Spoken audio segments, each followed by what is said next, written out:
नमस्ते, सदावत्सली मातृभूमि, जय हिंद। दोस्तों, मैं किशन आप सबका स्वागत करता हूं। शुरू करते हैं आज के डिफेंस समाचारों को।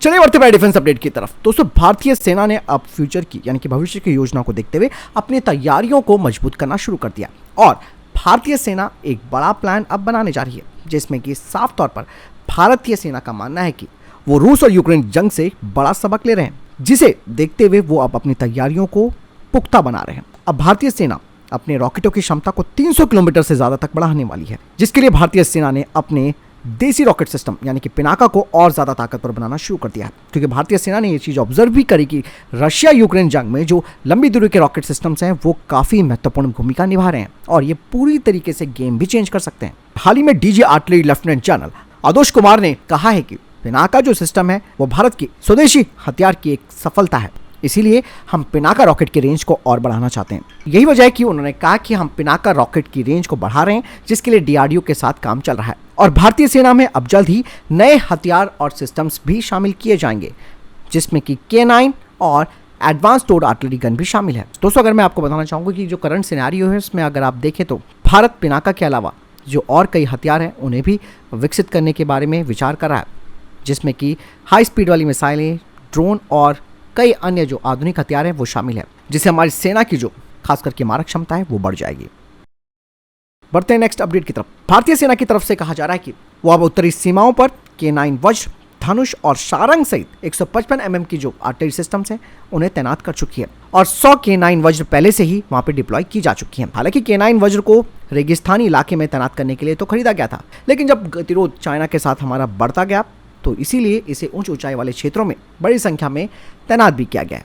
भारतीय सेना की तरफ से यह भी कहा जा रहा है कि भारतीय सेना ATAGS, माउंटेड गन सिस्टम और टोट सिस्टम जैसे जो अन्य 155 mm के सिस्टम्स हैं उन्हें शामिल करने की प्रक्रिया में चल रही है।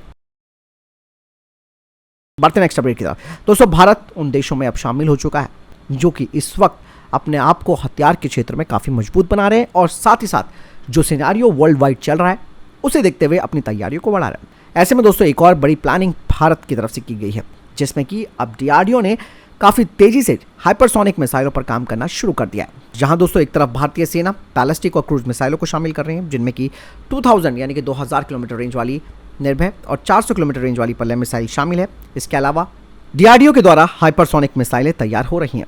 यही नहीं, कहा यह भी जा रहा है कि डीआरडीओ की तरफ से जो क्रूज और बैलिस्टिक मिसाइल हैं इनकी रेंज, एक्यूरेसी और मारक क्षमता को और ज्यादा एनहांस किया जा रहा है।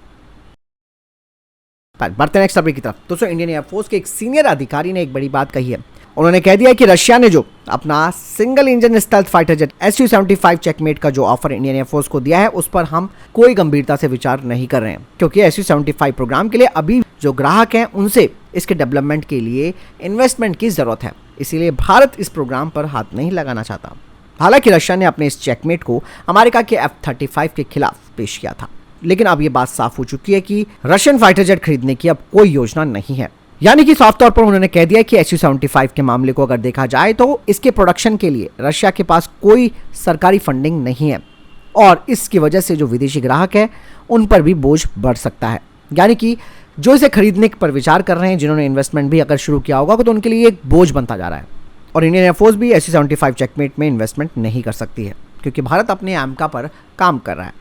वहीं चेकमेट की बात की जाए तो 2021 में अर्जेंटीना, भारत, UAE और वियतनाम जैसे देशों के पायलटों को इसके प्रोमो वीडियो में खासकर दिखाया गया था, जिससे कि रशिया ये टारगेट करना चाहता था कि वो इन देशों को अपने इस प्रोग्राम में इन्वॉल्व कर सके, लेकिन बात नहीं बन रही है। अब यहाँ पर क्लियर कट इन्फॉर्मेशन दे दी गई है कि भारत इस प्रोग्राम को सीरियसली नहीं लेता है Su-75 चेकमेट के। चलिए बढ़ते हैं नेक्स्ट अपडेट की तरफ। दोस्तों, PTC इंडस्ट्रीज लिमिटेड ने BAE सिस्टम से एक महत्वपूर्ण प्रोडक्शन ऑर्डर हासिल किया है। यह ऑर्डर दोस्तों M777 ultra light weight howitzer के टाइटेनियम कास्टिंग की सप्लाई के लिए है, जिसमें कि विशेष रूप से जो स्पीड ड्रिल्स और ब्लेड जैसे पार्ट शामिल हैं। हालांकि इस कास्टिंग के डेवलपमेंट में करीबन 2 साल लगे हैं। आपको मैं बता दूं कि PTC इंडस्ट्रीज ने उत्तर प्रदेश के लखनऊ में अपनी आधुनिक सुविधा तैयार कर रखी है और इस फैसिलिटी में हल्के टाइटेनियम कास्टिंग का वो निर्माण करेगी। बढ़ते नेक्स्ट अपडेट की तरफ। मिनिस्ट्री ऑफ कॉर्पोरेट अफेयर्स की तरफ से भारत इलेक्ट्रॉनिक्स लिमिटेड और इजरायली एरोस्पेस इंडस्ट्रीज की जॉइंट वेंचर को मंजूरी मिल गई है, जो कि MRSAM के सपोर्ट के लिए होगी और इस नई यूनिट में भारत में तैनात जो मीडियम रेंज की सतह से हवा मार करने वाली मिसाइल MRSAM सिस्टम के लिए मरम्मत, रखरखाव, सेवा सहित कई तरीके के सपोर्ट दिए जाएंगे। हालांकि इस जॉइंट वेंचर में एक बात सामने आई है जिसमें कहा जा रहा है कि बेल के पास 40% की हिस्सेदारी है, जबकि इजरायली एरोस्पेस इंडस्ट्रीज के पास 60% की हिस्सेदारी है। लेकिन दोस्तों, दोनों कंपनियों के बीच ये जो जॉइंट वेंचर है वो रक्षा क्षेत्र में तकनीकी प्रगति को बढ़ावा भी देगा, साथ ही साथ रिसर्च एंड डेवलपमेंट पर भी दोनों सहयोग करेंगे। और खास बात यह है कि भारत में जो MRSAM प्रणाली है उसकी ऑपरेशनल रेडीनेस में भी वृद्धि होगी। चलिए बढ़ते हैं नेक्स्ट अपडेट की तरफ। दोस्तों, इंडियन आर्मी ने लगभग 700 यानी कि 700 त्रिनेत्र ड्रोन के लिए ऑर्डर दिया है और इस ड्रोन को दोस्तों सिलिकॉन वैली स्टार्टअप स्काईडियो के द्वारा विकसित किया गया है। लेकिन इन ड्रोन्स को भारत में कोयम्बटूर स्थित फर्म एरो आर्क के द्वारा भी तैयार किया जा रहा है और ये जो त्रिनेत्र ड्रोन है वो स्काईडियो स्काउट पर आधारित है, जो कि एक ऑटोनॉमस उड़ान प्रणाली होती है और ये ऑपरेटरों को मैनुअल कंट्रोल की आवश्यकता के बिना बेहतर सिचुएशनल अवेयरनेस प्रदान करती है। स्काईडियो स्काउट की एक खासियत ये है कि ये केवल GPS ट्रैकिंग पर निर्भर नहीं है और इस ड्रोन को 3D स्पेस में कहीं भी तैनात किया जा सकता है और अगर आपको किसी स्पेसिफिक क्षेत्र पर ध्यान रखना है उसके लिए भी इसे कस्टमाइज किया जा सकता है और ये अपने स्काउट कौशल से चलती हुई वस्तुओं को ट्रैक करता है। साथ ही साथ ये ड्रोन अपनी रिपोजिशनिंग को भी सक्षम बनाता है, यानी कि भीड़ भाड़ वाले वातावरण में भी इसे आसानी से ऑपरेट किया जा सकता है। त्रिनेत्र ड्रोन के इस्तेमाल से अब भारतीय सेना की निगरानी और जो टोही क्षमता है वो महत्वपूर्ण रूप से बढ़ेगी। और दोस्तों, इसका खास इस्तेमाल कॉन्वॉय के लिए किया जाएगा। आप सब जानते हैं कि किस तरीके से कॉन्वॉय पर दुश्मन अटैक करते हैं। चलिए बढ़ते हैं नेक्स्ट अपडेट की तरफ। दोस्तों, F-35A के बारे में अब अमेरिका ने तो फाइनली मना कर दिया है कि हमने इसका कोई ऑफर भारत को नहीं दिया है और खुद लॉकहीड मार्टिन ने कहा है कि F-35A जो कि 5th जनरेशन का फाइटर जेट प्रोग्राम है, इसे भारतीय वायुसेना को देने के लिए हमने कोई प्रस्ताव दिया ही नहीं है। साथ ही उन्होंने बताया कि हम इसकी बजाय अपने F-21 को ही भारत के हिसाब से अपग्रेड कर सकते हैं। बढ़ते नेक्स्ट अपडेट की तरफ। दोस्तों, भारतीय सेना के लिए 1770 जो फ्यूचर रेडी कॉम्बैट व्हीकल्स बनाए जाने हैं उसको लेकर अब DRDO और भारतीय सेना ने उसके लिए जो स्पेशल ऑर्डर प्रपोजल है जिन्हें की पब्लिक और प्राइवेट सेक्टर की कंपनियां हैं उन्होंने जमा कराया है, उसे अब वो ऑडिट करने वाले हैं और ये जो ऑडिट किया जाएगा उसमें खास तौर पर ध्यान इस बात का रखा जाएगा कि ये जो भी कंपनियां हैं वो स्वदेशी कंटेंट को नेक्स्ट जनरेशन टैंक्स के लिए अधिक से अधिक संख्या में बना सके। FRCV प्रोग्राम की अगर बात की जाए तो इसके लिए जो इंटरनेशनल बिडर्स हैं वो भी काफी इंटरेस्ट दिखा रहे हैं और जो कई विदेशी कंपनियां हैं वो भारत के लोकल प्राइवेट सेक्टर जो फर्म्स हैं उनके साथ कोलैबोरेशन करने के लिए तैयार हैं इस प्रोग्राम को पाने के लिए, ताकि वो मेक इन इंडिया जो रिक्वायरमेंट है उसे पूरा कर सके। इसके अलावा इस ऑडिट का ये भी उद्देश्य है कि किसी भी तरीके से जो फॉरेन मैन्युफैक्चरर्स हैं उनकी डायरेक्ट इन्वॉल्वमेंट इसमें ना हो सके, क्योंकि दोस्तों ये जो फॉरेन वेंडर्स हैं वो अपने प्रोडक्ट को रीब्रांड के रूप में पेश करते हैं, लेकिन दोस्तों ये जो बिडर्स हैं उनको अब अपने प्रोटोटाइप का डेमोन्स्ट्रेशन भी करना होगा और जो भी कंपनी इस प्रोग्राम को सीरियसली लेती है उन्हें इस प्रोग्राम में पार्टिसिपेट करने के लिए बुलाया जाएगा।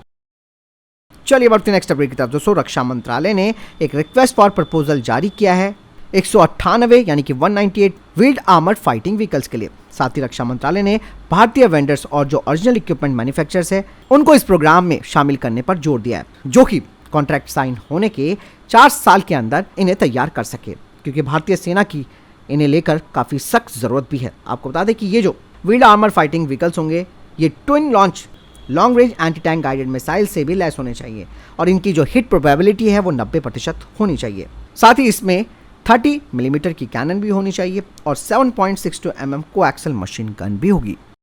बढ़ते नेक्स्ट अपडेट की तरफ। दोस्तों, टाटा मोटर्स ने मोरक्को की सरकार के साथ एक समझौता किया है जिसके तहत वैप 8x8 इन्फेंट्री फाइटिंग व्हीकल को मोरक्कन आर्मी के लिए मैन्युफैक्चर किया जाएगा, जिसके लिए बाकायदा वहां पर एक फैसिलिटी तैयार की जाएगी। आपको मैं बता दूं कि ये प्रोजेक्ट टाटा को इतनी आसानी से नहीं मिला, बल्कि टाटा के इस प्लेटफॉर्म ने अफ्रीका के रेगिस्तानी इलाकों में कठिन परीक्षण भी दिया, जिसके बाद इसे सेलेक्ट किया गया।